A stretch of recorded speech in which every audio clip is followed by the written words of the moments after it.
नमस्कार मित्रांनो, माय support Marathi YouTube चॅनलवर तुमचे सर्वांचे मनापासून स्वागत आहे। संपूर्ण महाराष्ट्रासाठी आताच्या क्षणाच्या सर्वात मोठ्या आणि महत्त्वाच्या ठळक बातम्या। राज्यात 15 मोठ्या घोषणा। उद्यापासून सर्वांना खुशखबर। 7 फेब्रुवारी शनिवार काही मिनिटापूर्वीच्या ह्या बातम्या आहेत। या संदर्भात सविस्तर माहिती या व्हिडिओत जाणून घेऊया।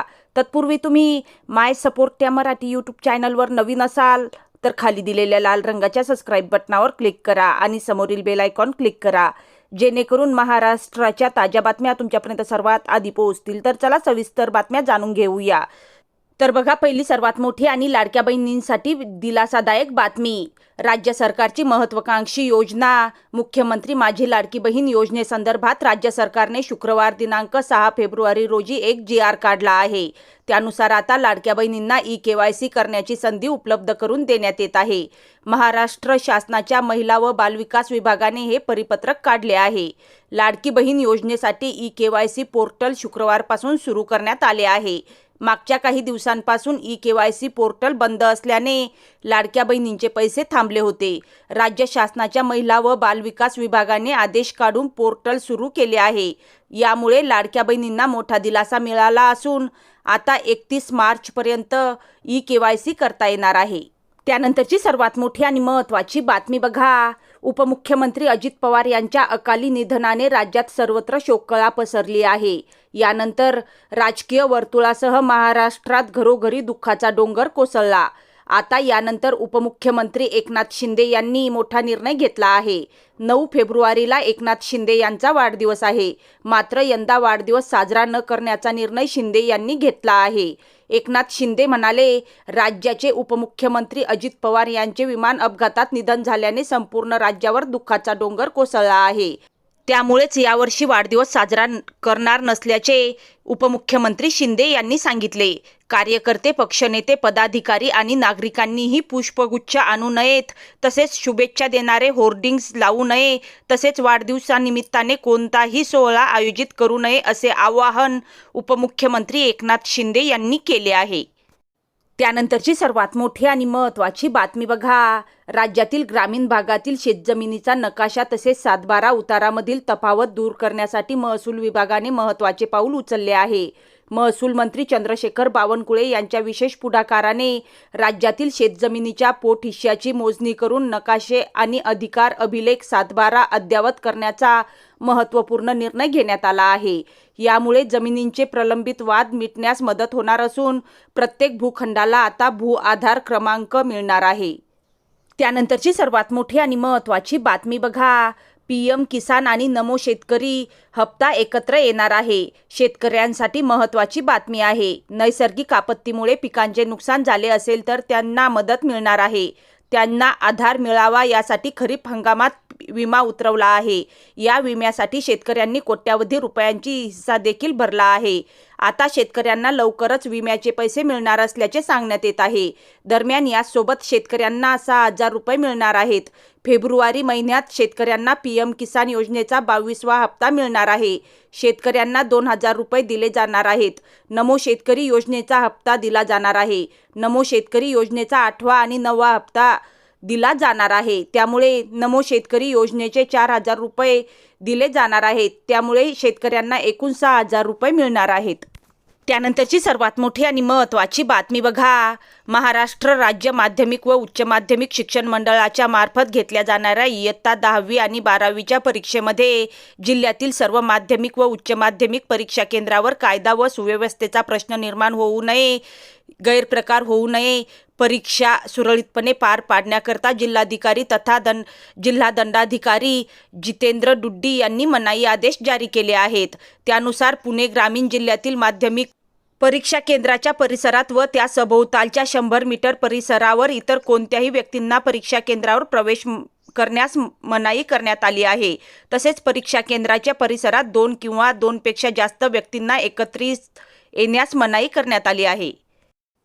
त्यानंतरची सर्वात मोठी आणि महत्त्वाची बातमी बघा। एसटीच्या ताफ्यात लवकरच तब्बल 8,000 स्वमालकीच्या नव्या गाड्या दाखल होणार आहेत. एसटीच्या नव्या गाड्यांवर चालक वाहक मात्र कंत्राटी असणार आहेत. त्यामुळे एसटी समोर हे मोठे आव्हान ठरणार आहे. आगामी 2 ते 3 वर्षात एसटीच्या एकूण बसेसची संख्या 24,000हून अधिक होईल, असा अंदाज व्यक्त करण्यात येत आहे. पूर्वी एसटीकडे 18,800 बसेसचा ताफा होता, जो कालांतराने घटून 14,000पर्यंत आला. मात्र आता पुन्हा एकदा ताफा वाढवण्याचे नियोजन करण्यात आले आहे. या अंतर्गत 3,000 स्वमालकीच्या बसेससाठी वर्क ऑर्डर देण्यात आली असून आणखी 5,000 नव्या बसेसची निविदा प्रक्रिया अंतिम टप्प्यात आहे. डिसेंबरमध्ये या निविदांचे प्री बीड होण्याची शक्यता आहे. याशिवाय 5,000 जुन्या बसेस LNGवर रूपांतरित करण्याचा निर्णय घेण्यात आला आहे.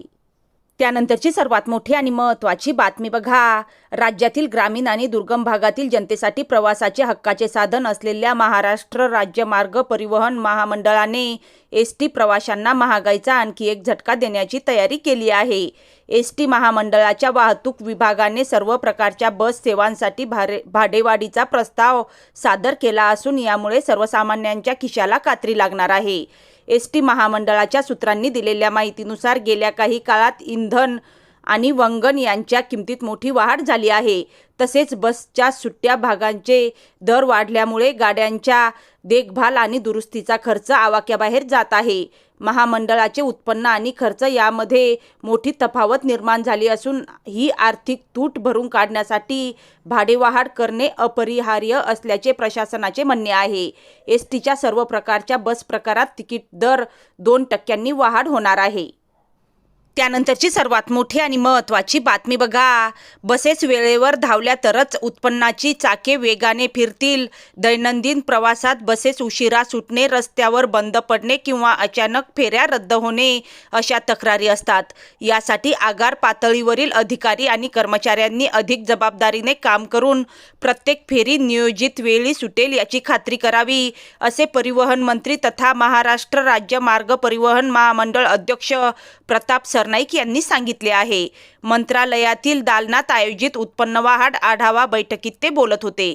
बैठकीला एसटी महामंडळाचे उपाध्यक्ष व व्यवस्थापकीय संचालक डॉक्टर माधव कुसेकर यांच्यासह सर्व विभाग प्रमुख उपस्थित होते. परिवहन मंत्री प्रताप सरनाईक म्हणाले, एसटी ही सर्वसामान्यांची जीवनवाहिनी आहे. किफायतशीर दर, सुरक्षित प्रवास आणि शासनाच्या विविध सवलतींमुळे प्रवाशांचा ओघ वाढत असताना सेवेत वक्तशीरपणा नसेल तर ही वाढ टिकणार नाही. त्याचबरोबर प्रवाशांना ताटकळत ठेवणे म्हणजे त्यांना पर्याय शोधायला भाग पाडणे आहे. त्यानंतरची सर्वात मोठी आणि महत्त्वाची बातमी बघा. येत्या 2 एप्रिल रोजी ज्येष्ठ नेते शरद पवार यांची राज्यसभेची टर्म संपणार आहे. या जागी पार्थ पवार हे राज्यसभेवर जाण्याच्या जोरदार चर्चा आहेत. त्यामुळे शरद पवार यांची राज्यसभेवर जाण्याची वाट अत्यंत बिकट असल्याचं मानलं जात आहे. मात्र ही चर्चा सुरू असतानाच आता मोठा ट्विस्ट आला आहे. ठाकरे गटाचे नेते संजय राऊत यांनी शरद पवार यांच्या राज्यसभेच्या उमेदवारीवरून मोठं भाष्य केलं आहे. पवार साहेबांची निवडणूक लढण्याची इच्छा असेल तर आम्ही त्यांच्यासोबत आहोत. महाविकास आघाडी त्यांना पूर्ण ताकदीने निवडून आणेल. फक्त निर्णय पवार साहेबांनी घ्यायचा आहे, असं संजय राऊत यांनी म्हटलं आहे. त्यामुळे आता शरद पवार काय निर्णय घेणार याकडे संपूर्ण देशाचं लक्ष लागलं आहे. त्यानंतरची सर्वात मोठी आणि महत्त्वाची बातमी बघा. सर्वोच्च न्यायालयाने आज पोलीस कारवाई आणि अटकेशी संबंधित एक महत्त्वाचा निर्णय दिला आहे. ज्या गुन्ह्यामध्ये कमाल 7 वर्षापर्यंतच्या शिक्षेची तरतूद आहे अशा प्रकरणामध्ये पोलिसांना थेट अटक करता येणार नाही, असे स्पष्ट निर्देश सुप्रीम कोर्टाने दिले आहेत. अटक करण्यापूर्वी आरोपीला नोटीस देणे अनिवार्य असेल, असे न्यायालयाने ठणकावून सांगितले आहे. हा निर्णय सत्येंद्र कुमार अंतिल विरुद्ध CBI या प्रकरणात देण्यात आला आहे. तुम्हाला जर हा व्हिडिओ आवडला असेल किंवा महत्त्वपूर्ण वाटला असेल तर कृपया या व्हिडिओला लाईक करा आणि हा व्हिडिओ आपल्या मित्रपरिवारामध्ये शेअर करायला विसरू नका. आणि हो, माय सपोर्ट या यूट्यूब चॅनलला सबस्क्राईब करायला विसरू नका. भेटूया पुन्हा अशाच एका माहितीपूर्ण व्हिडिओमध्ये. तोपर्यंत धन्यवाद. जय महाराष्ट्र.